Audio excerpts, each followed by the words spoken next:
Welcome to this trip through one of the most disturbing cases in the history of the Ozarks. Before we start, please leave a comment telling me where you are and what time it is right now as you listen to this narration. We want to know where and when these written accounts go and what times of day or night they get there. The air in the Ozark Mountains is full of stories and secrets that are hidden under layers of pine needles and limestone. What I'm going to tell you comes from records kept at the courthouse, personal journals, and newspaper articles from Taney County, Missouri. After a university research project that mysteriously stopped in 1967, most of these documents were put away. People say that the original materials were damaged when the County Historical Society's basement flooded. All that's left are photocopies that are broken and incomplete.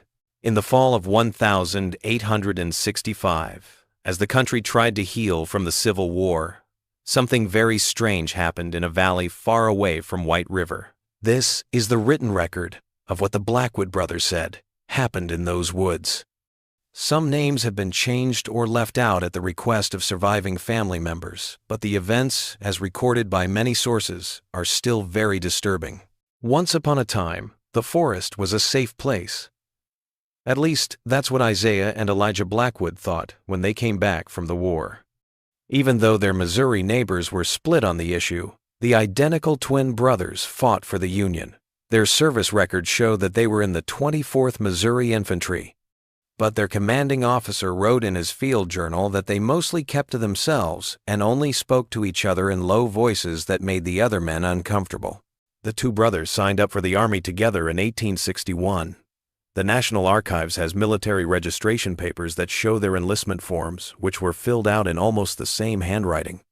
They both list their age as 22 and their previous job as woodsmen.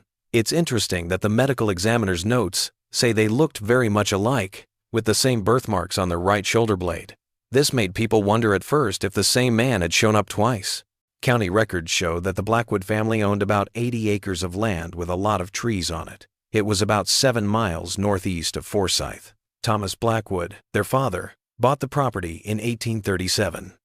The Taney County Archives keep the land deed, which says that the property is remote and has rough terrain that is mostly good for hunting and timber. There is a handwritten note in the margin that looks like it was added by the county clerk. It says, "Purchaser advised of local superstitions regarding said property. Purchaser unconcerned." Their family home was empty when the brothers came back in October 1865. Their father died of pneumonia in 1862, and their mother died 6 months later of unknown causes. The First Baptist Church of Forsyth's burial records are where this information comes from. It's interesting that the entry for Sarah Blackwood only says passed with no other information, even though Thomas Blackwood's cause of death was clearly written down. It says in the church registry that Sarah's burial service was held without her body because it couldn't be found. A letter from Reverend Joseph Miller from April 1863 gives this vague explanation. Mrs. Blackwood's condition got worse quickly after she started acting strangely. She said she heard singing from the forest and talked about visitations at night. Neighbors found the house empty when they noticed smoke coming from the chimney at odd hours and were worried. The tracks went into the woods, but stopped suddenly at Stone Creek. Search teams found no more clues. Before the war, Mary, the twins' only sister, married a shopkeeper from Springfield and moved away. A letter from November 1865 that was found among Mary's things after she died in 1912 says that she told her brothers to sell the property and move to Springfield. She wrote, "That place was never nice to us. The isolation changed Father, and what happened to Mother was never fully explained. Please leave that darkness behind." A second letter from February 1866 shows that Mary is becoming more worried. "I got your reply and am troubled by your decision. The woman you mentioned, this stranger you've taken in, concerns me greatly. Your description matches too closely the figure Mother claimed to see in her final months. I beg you to remember Mother's fate. That land harbors something unnatural." The brothers didn't listen to her. Instead, they went deeper into the woods, leaving the family cabin near the edge of the property to build a new one almost 3 miles from the nearest road, deep in the valley. The tax assessment records from 1866 say that a new dwelling constructed in remote section of property accessible only by footpath. The assessor also wrote, property owners appeared changed since prior meeting. Identical in speech and manner to unsettling degree. Refused entry to new structure for proper assessment. Why would two veterans of war choose to be so alone? Isaiah Blackwood's military medical records might hold part of the answer. The document, which is from July 1864, says that he was briefly hospitalized for nervous exhaustion and recurring nightmares after the Battle of Westport. The attending physician noted, Isaiah speaks of voices in the trees and insists something is following them home. A subsequent entry dated 3 days later records, patient's twin brother arrived today. Their interaction was observed to be unusual, prolonged periods of silence, during which they appeared to be communicating without speech. When questioned separately about patient's condition, both provided identical answers, word for word. Recommended extended observation, but request denied due to unit deployment. The brothers started to stay away from people more and more. Seth Morris, who ran the general store in Forsyth, said that the twins would only come in every 2 or 3 months to buy things. They always came together.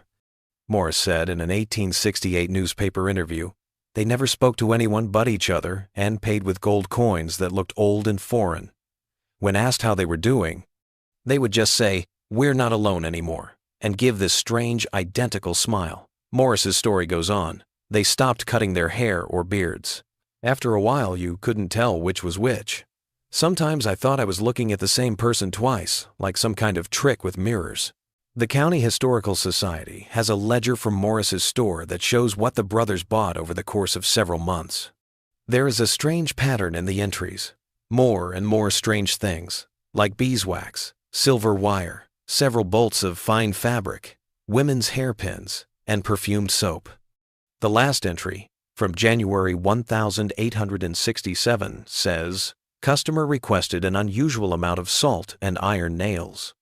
When asked, they said, boundaries must be maintained. They paid with a Spanish gold coin from 1783. If it weren't for the strange things that happened in the spring of 1867, the brothers might have been alone for a long time. The White River rose almost 15 feet above normal levels, destroying several homes and forcing people to leave low-lying areas. A group of hunters looking for survivors who had been stuck along Swan Creek, a branch of the White River, said they heard a woman singing coming from the Blackwood property.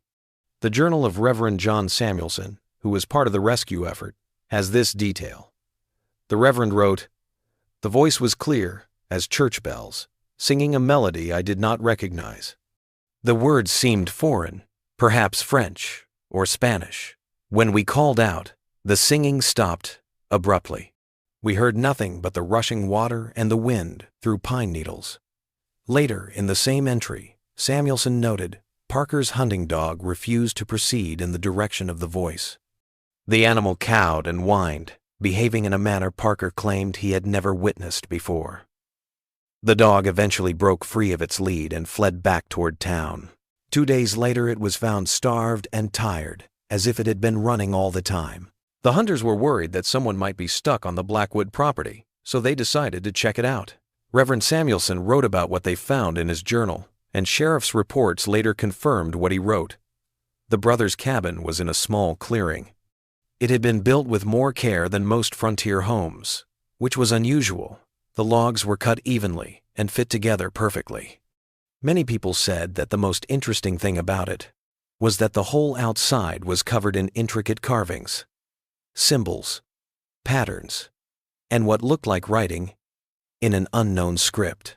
Reverend Samuelson wrote, "The effect was unsettling. Every inch of exposed wood had been carved with these symbols, making it seem like the cabin itself was watching us. A few men made the sign of the cross. Williams, our guide, wouldn't go near the building because he said the markings reminded him of something my Cherokee grandmother told him to stay away from." There is more information in Sheriff Thomas Winthry's report. The symbols looked like they made lines that went all the way around the structure without a clear beginning or end. A few looked like symbols used in surveying or astronomy, but they were distorted in ways that made them hard to understand. Some of them didn't look like any known alphabet or number system. What they found around the cabin was even more disturbing. There were dozens of crude effigies made of twisted branches, animal bones, and strips of cloth standing in concentric circles that spread out from the center. Sheriff Winthrop's official report from the 17th of April, 1867, said that these structures looked like they were meant to look like people in different states of distress. Some had personal items in them, like buttons, hairpins, and a child's shoe, but we don't know where they came from. The report goes on to say, the figures were set up exactly, with each one facing the cabin. The outermost circle had 24 of these structures. The next inner circle had 16, then 8, and finally 4 right next to the cabin walls. The mathematical accuracy suggests that they were placed on purpose rather than randomly. The hunters called out for the Blackwood brothers, but they didn't answer. 3 men, including the sheriff, went into the cabin after thinking about it for a while. People said that the inside was very well organized, but there were some things that didn't make sense. The most important thing was a room that looked like it had been set up for a woman. There was a neatly made bed with clean sheets, a dressing table with a silver-backed hairbrush with long dark hairs still stuck in the bristles, and a few dresses carefully hung from wooden pegs.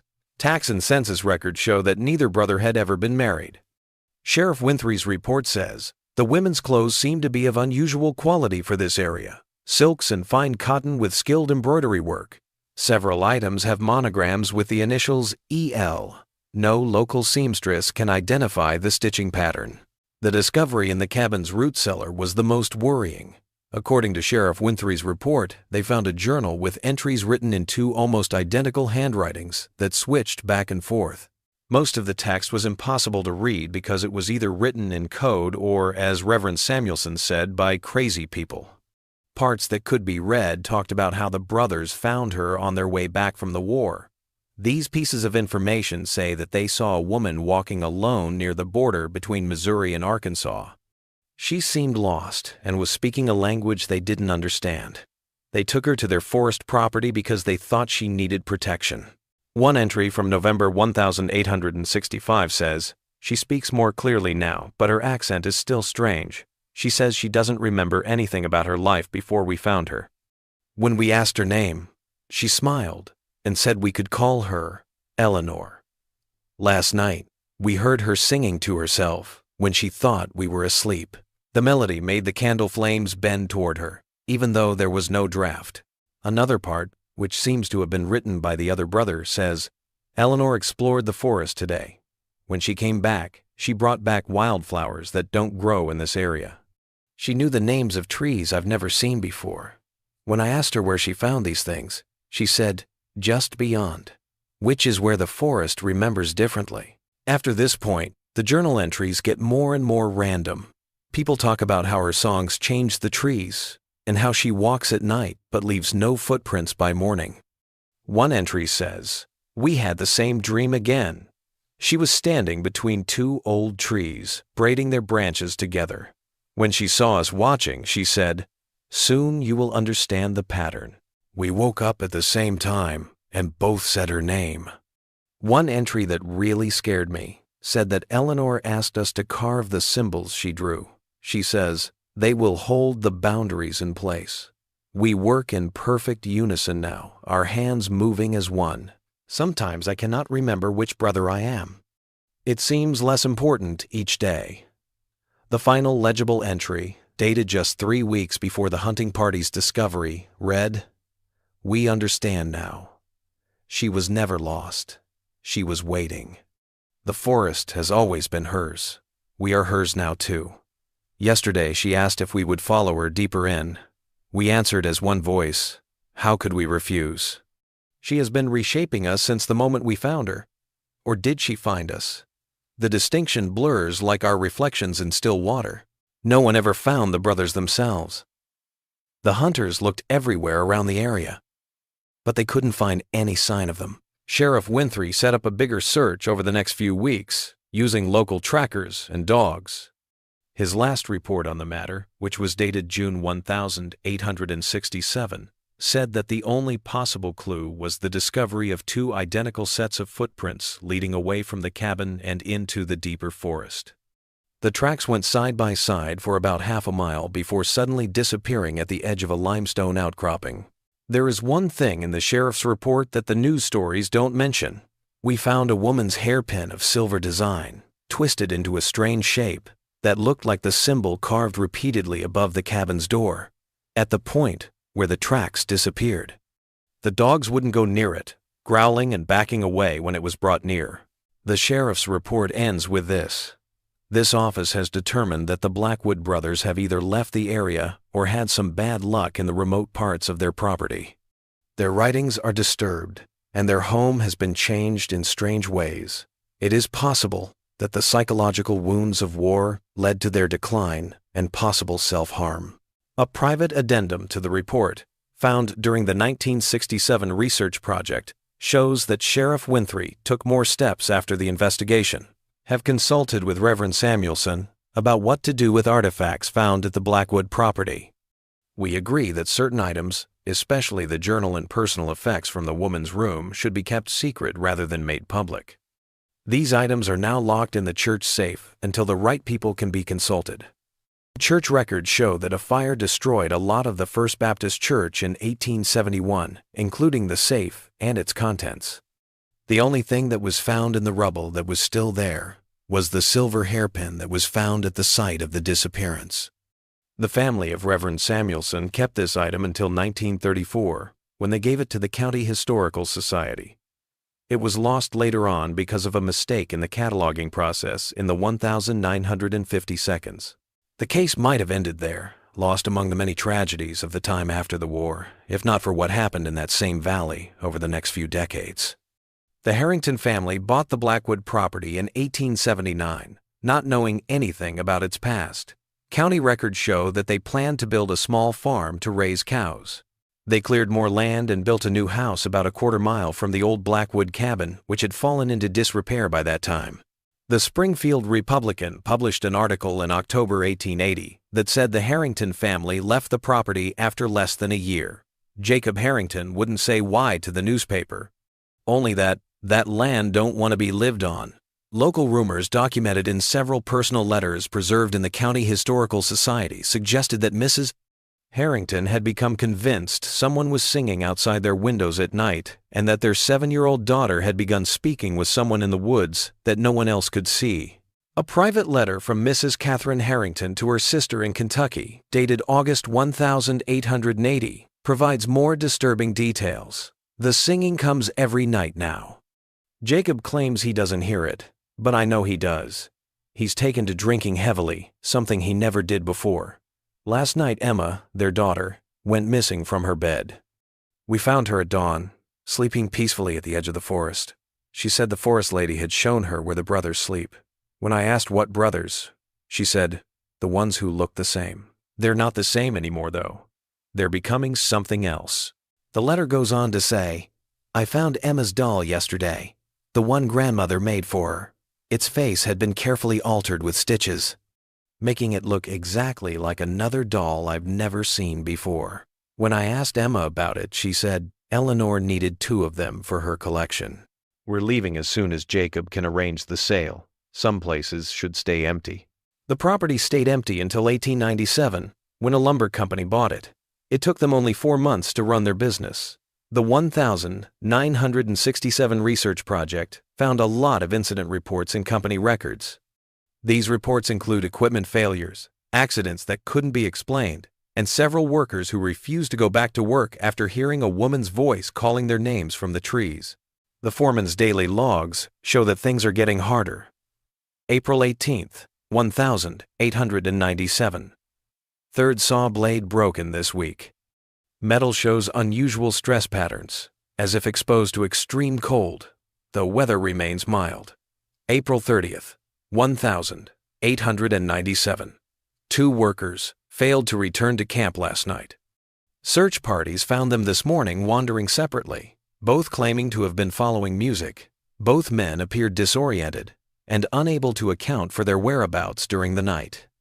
Medical examination shows unusual matching marks on both men's right shoulders. May 7th, 1897. Were halted due to unexplainable equipment failures. 6 men have now requested reassignment. Reports persist of woman's voice heard at night. 2 additional men reported seeing identical twin men watching the camp from forest edge. When approached, figures retreated into trees.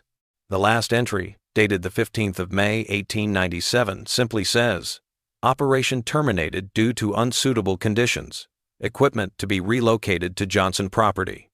Recommend no future logging attempts in this valley." An inventory document attached to the company records lists equipment abandoned at the site as unsalvageable, including 6 saw blades described as twisted into a monstrous pattern, cause unknown, and a logbook in which all entries appear to have been overwritten repeatedly in different handwriting, making the text unreadable. Dr. William Parsons, a doctor from Springfield who became interested in the Blackwood case in 1902, wrote the most detailed account of it. His long notes, which are kept in the Missouri Historical Society archives, explain his research into what people in the area had started calling the Singing Forest. Dr. Parsons talked to a number of older people who remembered the Blackwood brothers. One story from Margaret Wilson, who was 78 years old at the time, gives a different view of the twins' return from war. In Parsons' notes, she said that the brothers had stopped at her family's farm on their way home to get some food and rest. They weren't by themselves, Wilson said. There was a woman with them, but they acted like she wasn't there. They never introduced her or talked to her when we were around. She was beautiful in a strange way, tall, with dark hair down to her waist, and eyes that seemed to change color in the light. She wouldn't eat with us. She just stood by the window, humming softly.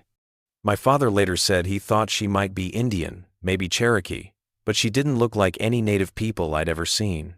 Wilson's story goes on. The strangest thing was how the brothers kept watching her, like they were afraid she'd disappear. They left before dawn. My younger brother said he saw them walking down the road, the woman in front, the brothers following several paces behind, like they were being pulled by invisible strings. Wilson added a detail that Parsons found particularly significant.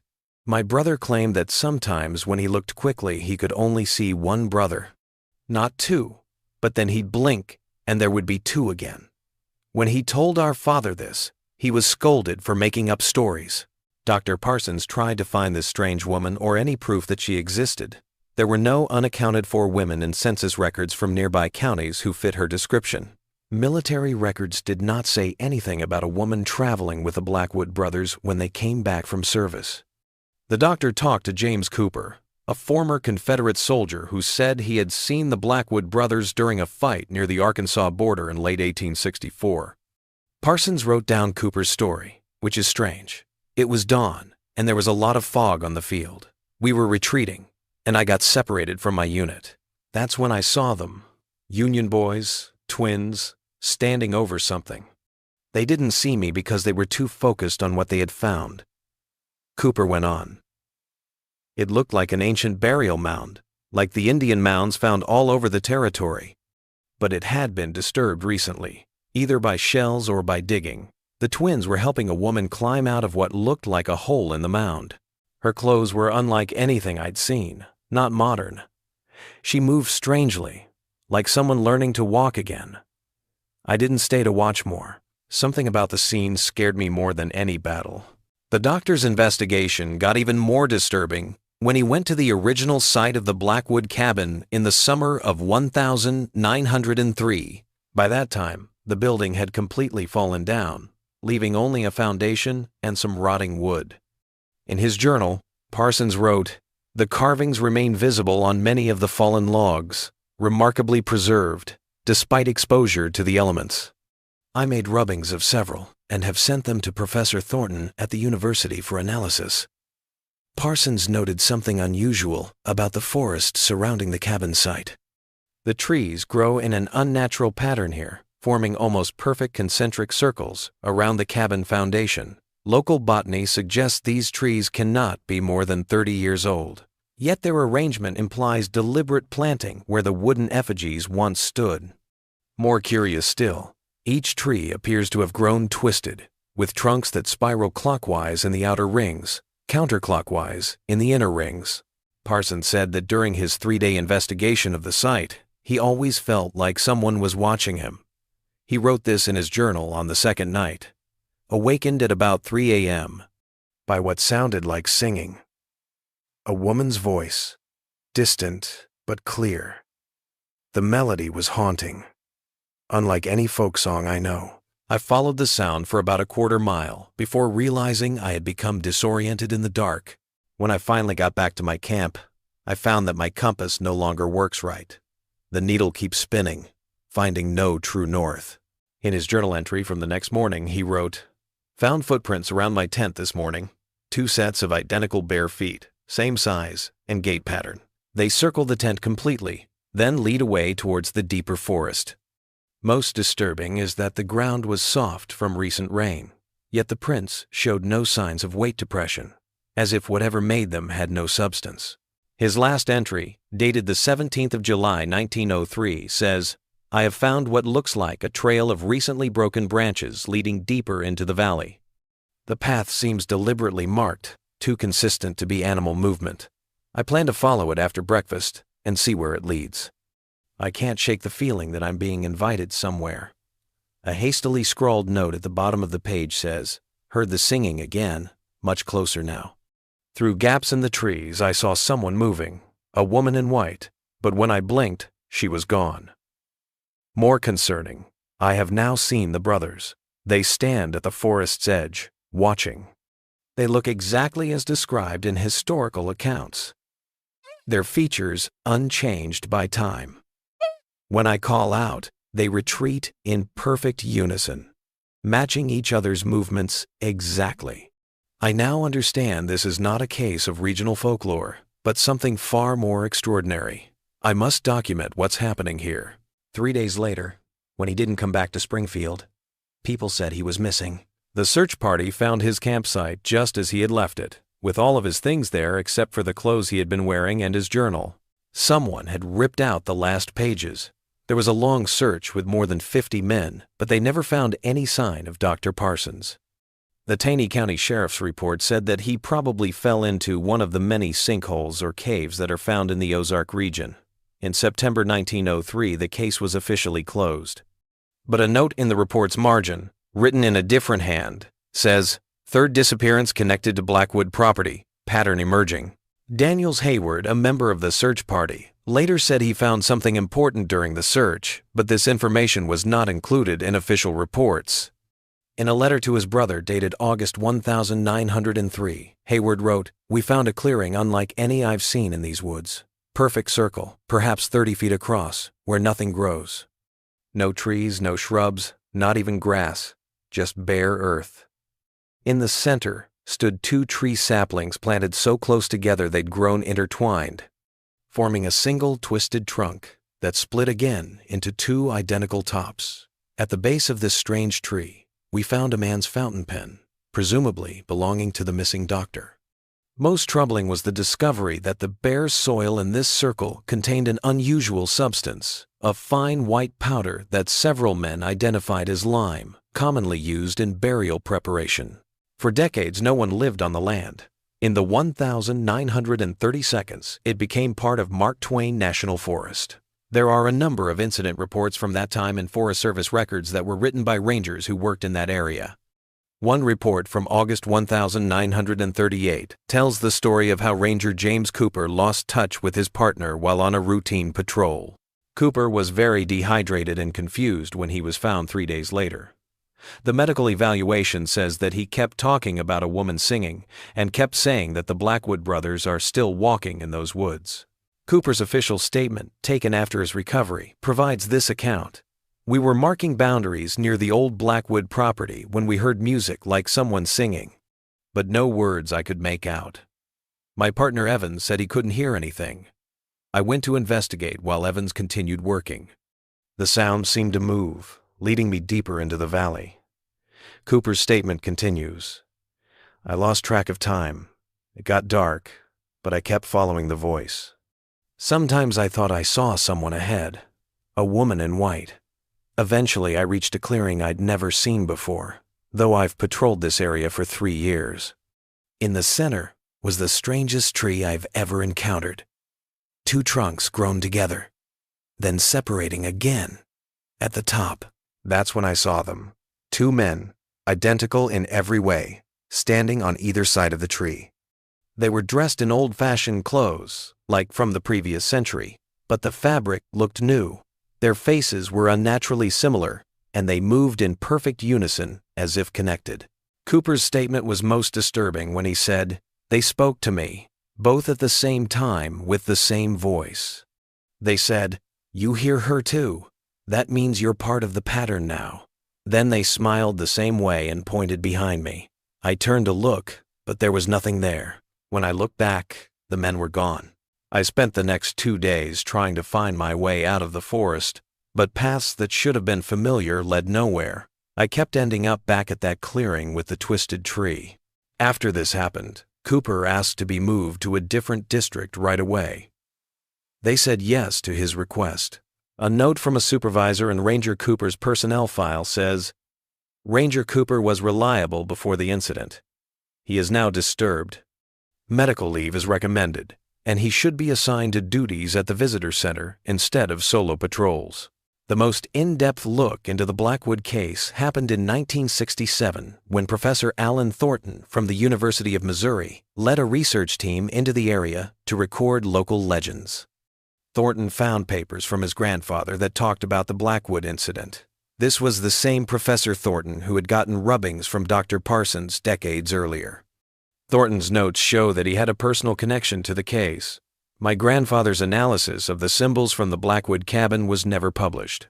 After receiving the rubbings from Dr. Parsons in 1903, he became increasingly obsessed with their meaning.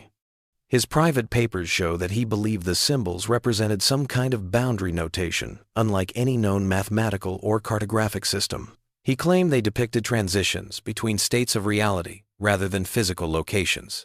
The group spent 6 weeks in the area, gathering oral histories and looking for physical proof.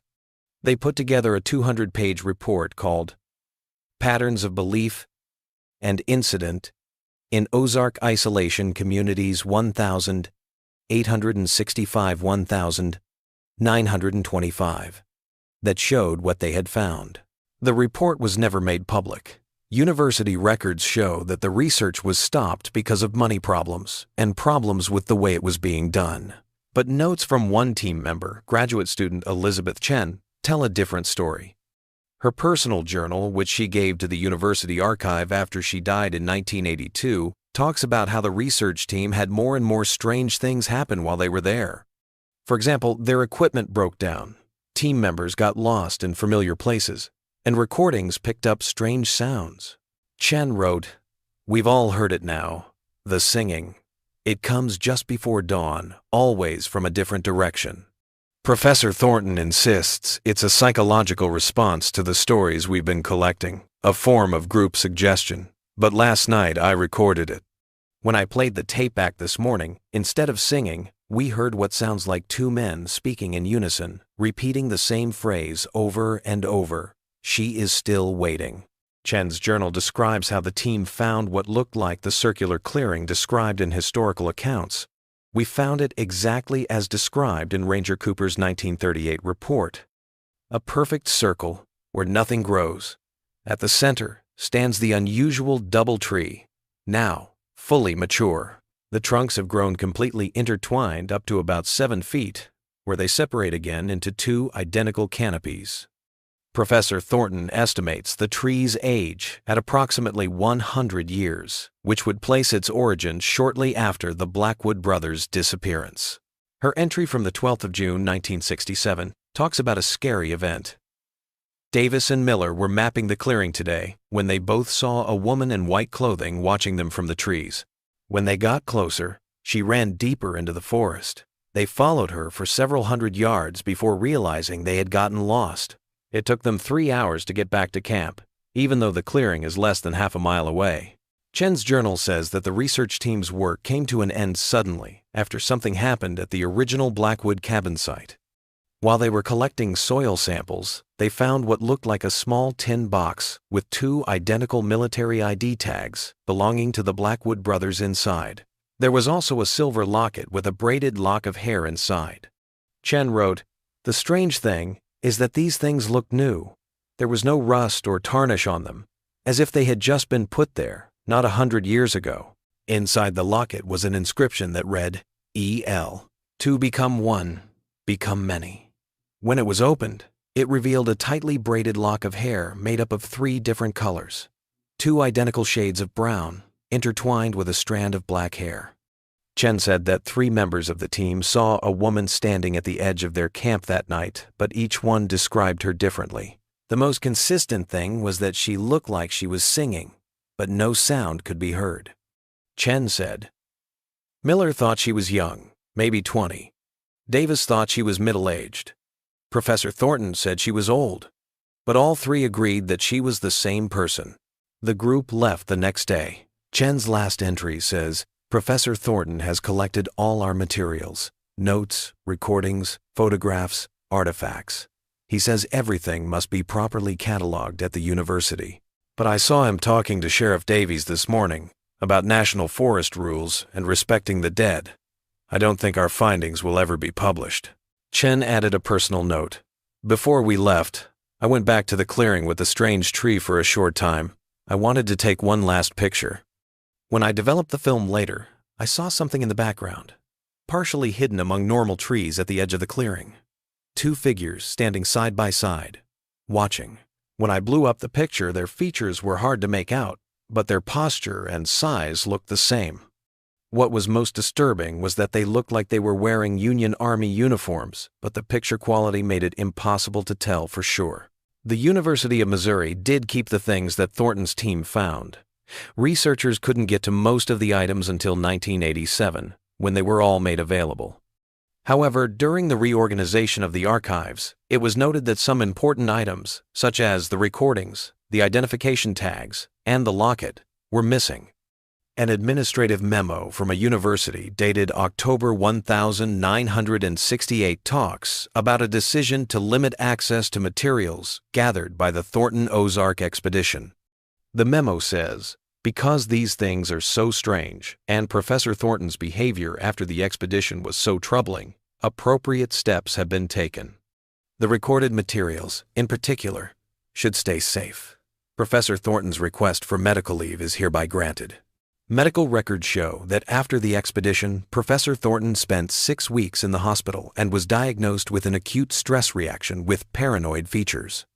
The attending physician's note said that Thornton often worries about boundaries weakening and patterns repeating.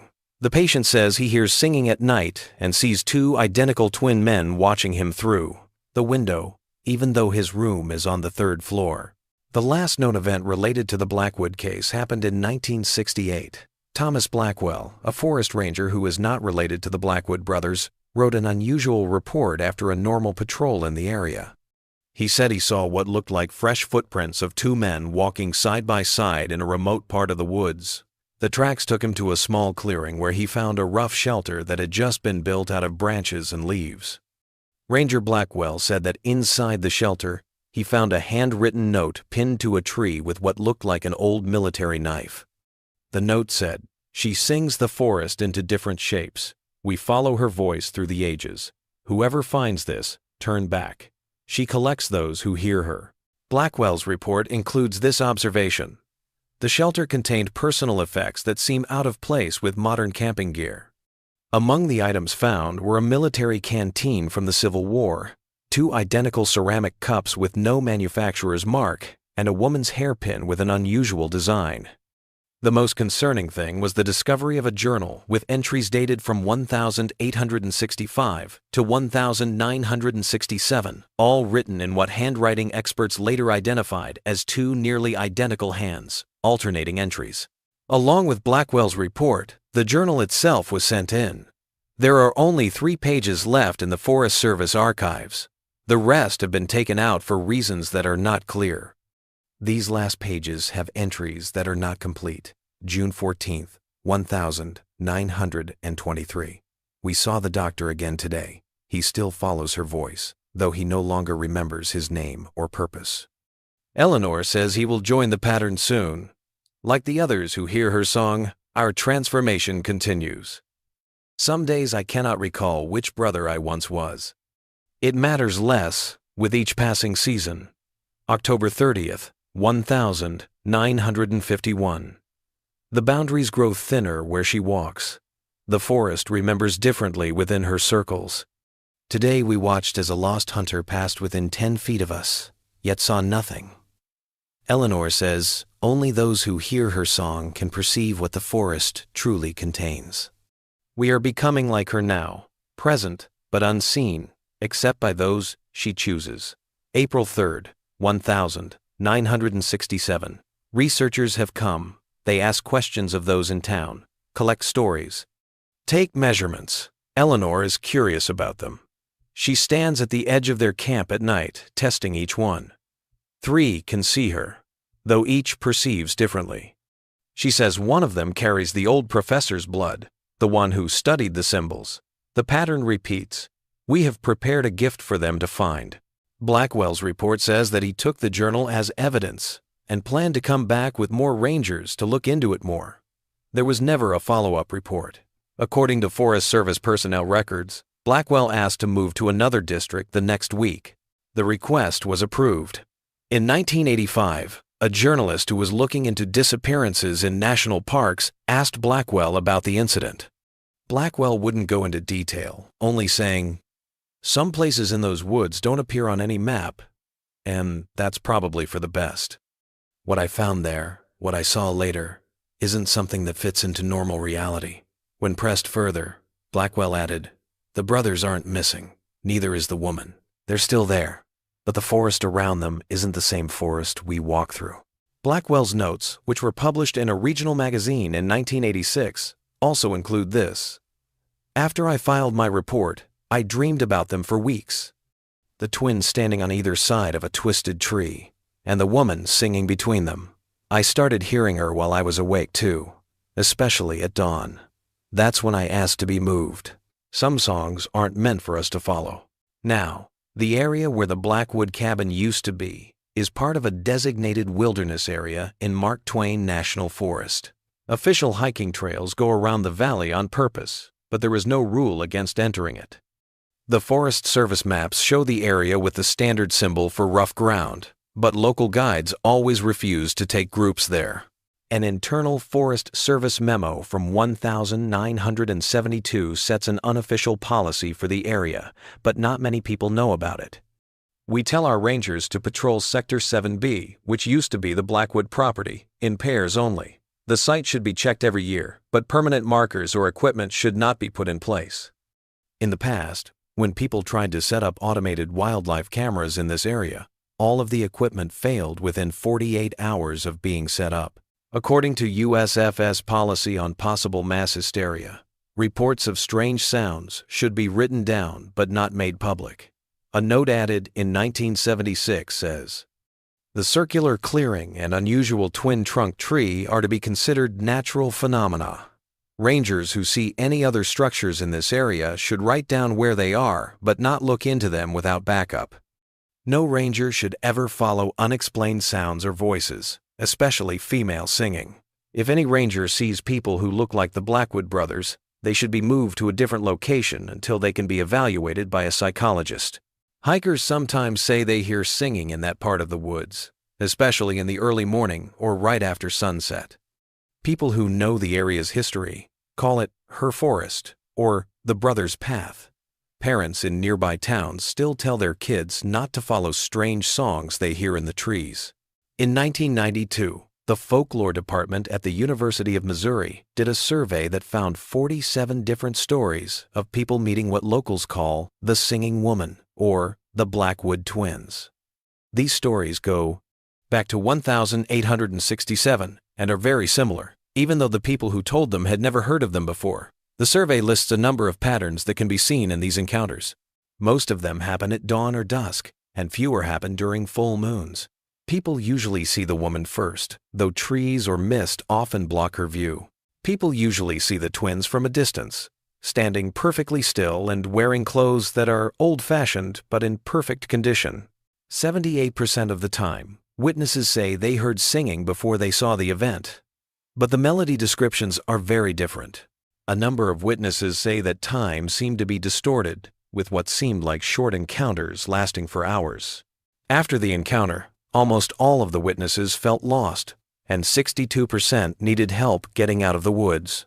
The most disturbing thing is that 17 of the people who reported these encounters had major changes in their lives in the months that followed. 8 changed jobs, 5 moved to new cities, and 4 started creative projects that they couldn't explain why they were inspired to do. 2 people eventually went back to the woods and were never seen again. The most recent recorded statement is from Harold Jenkins, who has lived in Taney County all his life and is now 92 years old. It was made during a local history project in 1966. Jenkins became very uncomfortable when asked about the Blackwood brothers. He hesitated for a moment, but then he told the story his grandfather had told him. His grandfather had been on the first search party in 1867. Jenkins said, "My grandpa said the official reports didn't tell the whole story. What they found in that cabin was worse than they said."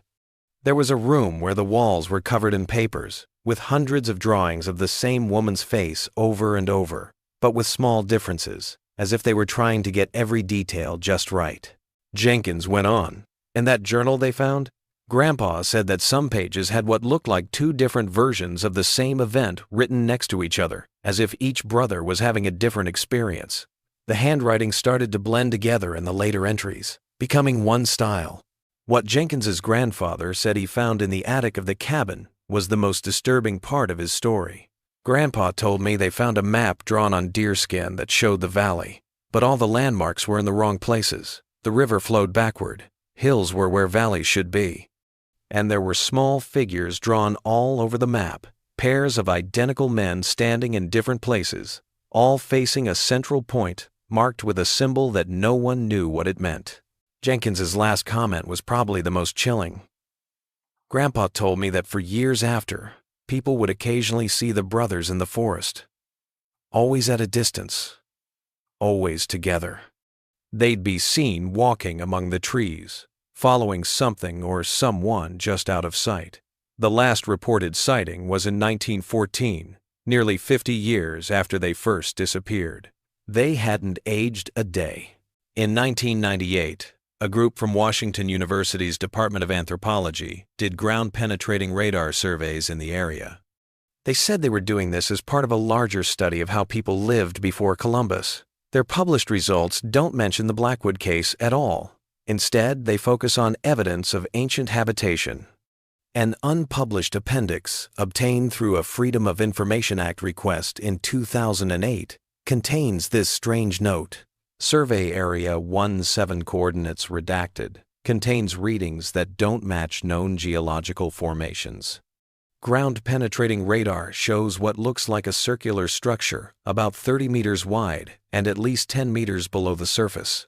The date is unclear. The perfect circularity suggests it was built by people, possibly as a ceremonial site before Columbus.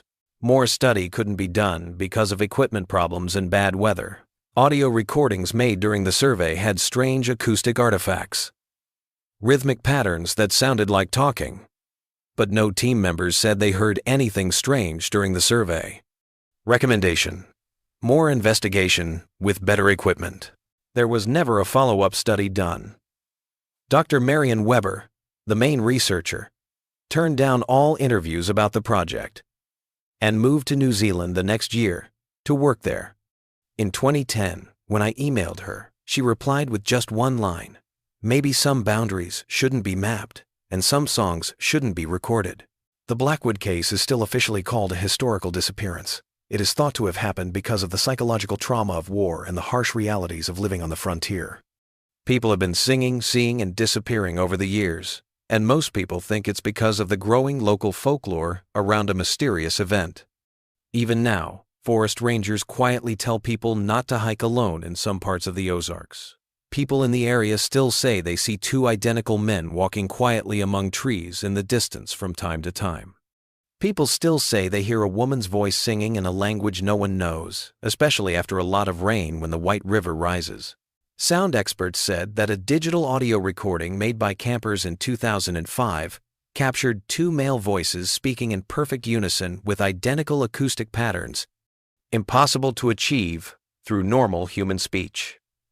The words themselves are hard to make out, but some people think they can hear the phrase, "ours. She is remaking us all." The place where the recording was made is about a mile away from the original Blackwood property. The most recent official record about the Blackwood case is a short mention in a 1969 Forest Service memo about building trails. A handwritten note in the margin says, "Route Trail 22 to avoid Blackwood Valley. Too many incidents." What really happened to the Blackwood brothers in those faraway woods? Was their disappearance just the sad end of lives ruined by war? Or is there something else strange still waiting in that remote valley, singing softly among the old trees?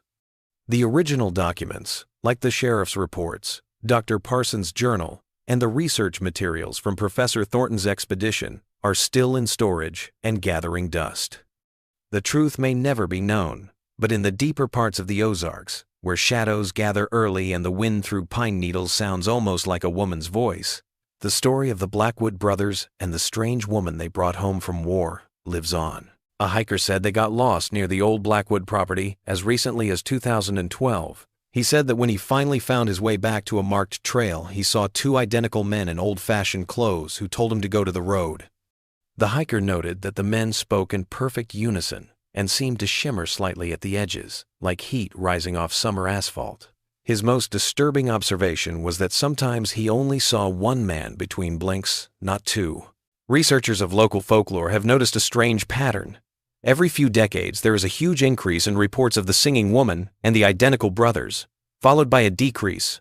The last time this kind of rise happened was in the late 1960s. If the pattern stays the same, we might have to deal with more encounters. Some people in the area still say that on some nights, if you stand at the edge of the forest near where the old Blackwood property used to be, you might hear faint singing. People who have heard the story since they were kids say that you should never follow the voice or answer if it calls your name. In those woods, identities fade like morning mist, and people who go there looking for answers may find themselves becoming part of the story, walking endlessly among the trees, following a melody that leads them deeper into her forest. There is one last troubling detail in archived Forest Service documents. In 1975, a surveyor who was updating property lines said they found an unusual tree in the valley. It had two trunks that had grown together and then split apart again at the top. He found a small carved wooden box at the base that held two identical gold wedding bands. The writing on the inside of each ring was so worn that it was hard to read. It looked like both rings said E.L., beginning and end, 1865. The surveyor sent the rings with his report. They were given to the County Historical Society, but by 1980 they were no longer in the collection. A graduate student who was in charge of cataloging artifacts was the last person to officially handle them. She wrote in her last project before leaving the program, "So, I sometimes dream of a woman singing in the woods. She knows my name."